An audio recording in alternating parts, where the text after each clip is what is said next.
Gregory Keene commences with another page from the Dossier on Dumetrius.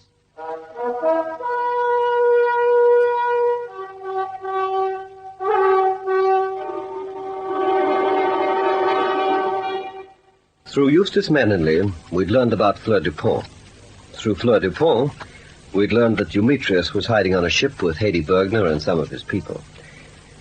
And from Haydée, we'd learned that the loot had been left in a cabin trunk at Victoria Station in the borough of Westminster.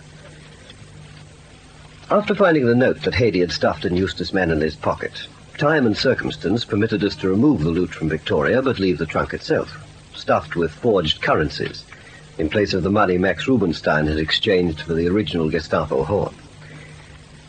And now we waited for Dumetrius or someone to come and collect it. But while we waited, Yachty Blum was at work.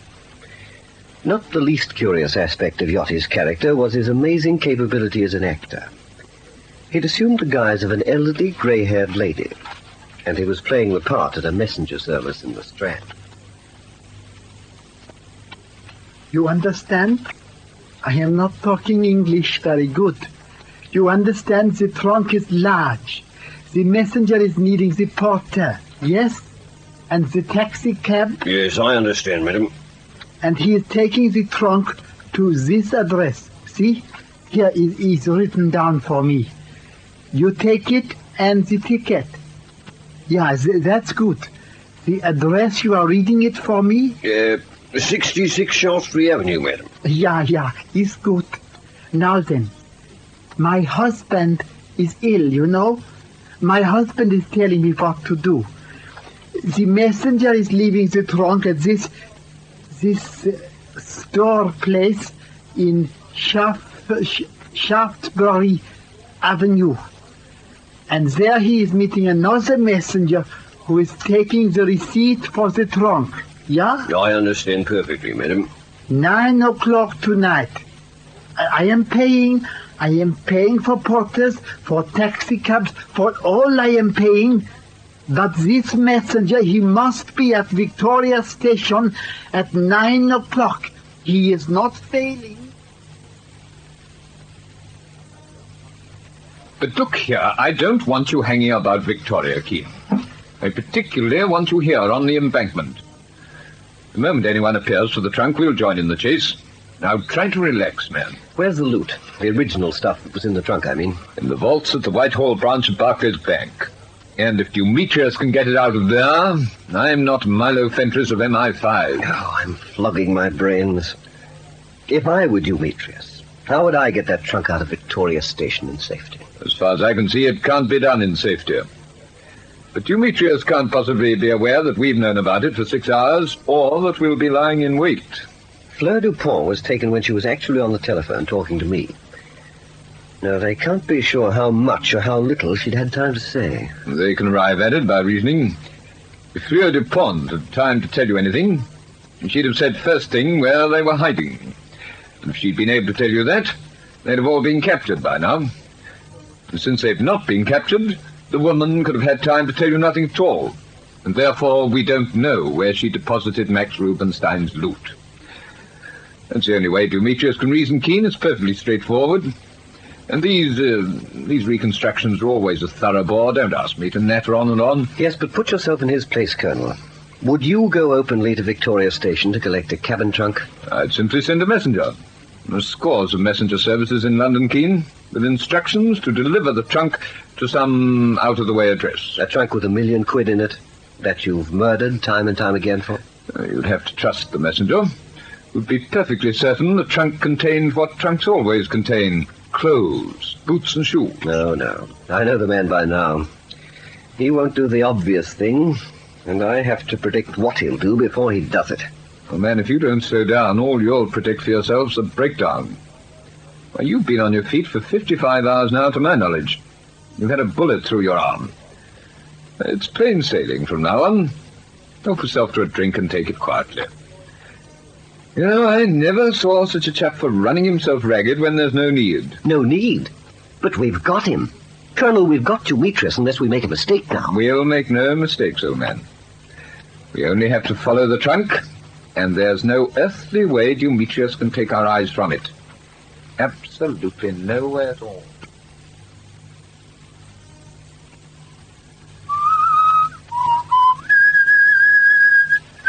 Oh, that whistle of yours.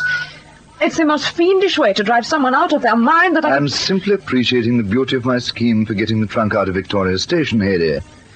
It's perfect, quite perfect. I don't care if Major Gregory George, whatever his name is, Keene... Athelstan Keene has 100 men there. The trunk comes out and I'd get it. It's not possible. But it is. When will you learn to give me my due, Hayley? No matter who you send there, if Keene knows the loot was left at Victoria... Which he doesn't. You can't be sure. Hence my scheme. Listen. I will have men at Victoria. Yachty at this moment is arranging for a messenger to call for the trunk. If he's followed, then Keene has known about the loot and the scheme goes into operation. If not, we simply meet the messenger and walk off with our trunk. And if he is followed? What is this scheme of yours? Well, if you go into the next cabin, Hayley, you'll see a cabin trunk. As nearly as I can remember, a replica of the one that originally held Rubenstein's loot. In Shaftesbury Avenue, there's one of those small storage places where you can leave luggage in much the same way as a railway cloakroom. Well, now, am I boring you? No, you're not. Good, now follow closely. Yachty is arranging for one messenger to collect the trunk and deposit it in the Shaftesbury Avenue store. Then he meets a second messenger, also arranged for by Yachty, to whom he hands the receipt for the trunk. The second messenger immediately redeems the trunk and carries it away. There will be porters, no doubt, and taxis, but they'll all be looked after by the two messengers. But it doesn't make sense. All this depositing the trunk and then taking it away again. Two messengers. Allow me to finish, Hayley. It really does make sense. What do you think the duplicate trunk in the next cabin's for? I have no idea. Then pay some more attention. The Shaftesbury Avenue store can be entered from an alley to the rear. A few minutes before the first messenger arrives with the trunk, I will arrive by the back entrance with Yachty. The store is looked after by two attendants. If they're sensible, all well and good. If not, they'll have to be dealt with, and Yachty will become an attendant. Now, the first messenger deposits his trunk. The second messenger immediately redeems a trunk, but not the one that was left a moment before. Yachty gives him the duplicate, and if Keene is following the trunk, I'd like to see his face when it's delivered to his own flat, the address to which the second messenger has been instructed to take it. Rather amusing, don't you think, Hayley? Particularly for Keene. You're going to walk calmly out of the Shaftesbury Avenue store with the real trunk. While Keene trails merrily along after my second messenger, scratching his head, no doubt, in bewilderment. You couldn't kill him. So for your vanity's sake, you must make a fool of him. Do you hold it against me? I'm acquiring £1 million at the same time. And I'll be bitterly disappointed if Keene doesn't know the loot's at Victoria. It'll be like playing brilliantly to an empty theatre. Then why don't you go to a telephone and inform him? One's ego doesn't run to imbecility, my dear. What's the time? We'll have Yachty back on board in a moment. Be sure to congratulate him on his appearance as an old lady. You know, Yachty's a sensitive chap. Sometimes I think we don't pay sufficient attention to his feelings. Let's do better in future, eh, Hayley? And wait in your cabin till I return. But Keene does know about the loot. I told him with the note in his pocket. And if there is any mortal way I can do it, I shall warn him that you'll be at the Shaftesbury Avenue store tonight. Oh, I hate you now. When I think how little by little I've been engulfed in this terrible morass of murder and viciousness, and how I could have been a different person. If at first, so long ago, I'd met someone like Keene. In Berlin, I didn't know it would come to this. In Berlin, I didn't know anything. But now it's too late.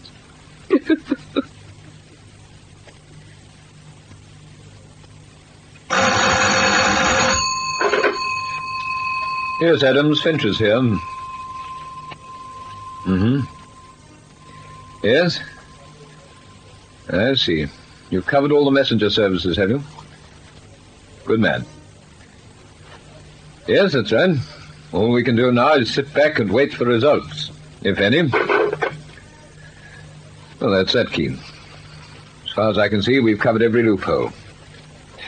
Now, why in the name of fortune don't you get back to your billet for some sleep? Yeah, if I go to sleep now, sir, I'll never wake up again. But even a couple of hours will help. Good grief, man, I don't want to fuss over you, but we might run into some action. If we do, you'll want to be on your toes. I'd very much like some action.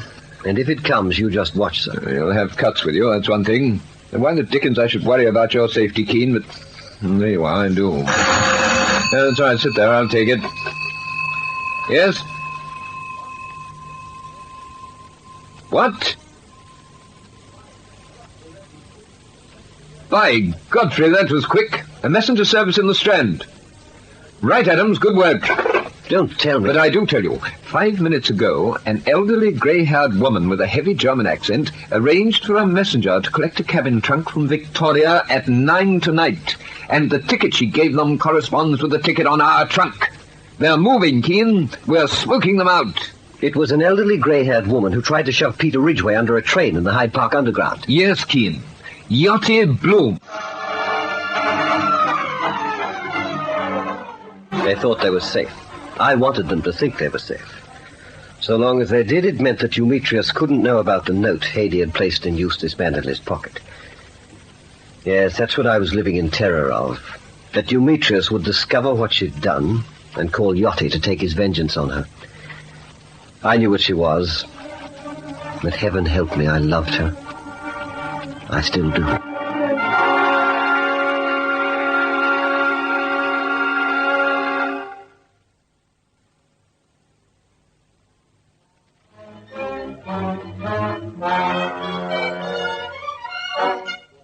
Yachty Bloom shows himself again in the next chapter of this story of suspense. Dossier on Dumetrius.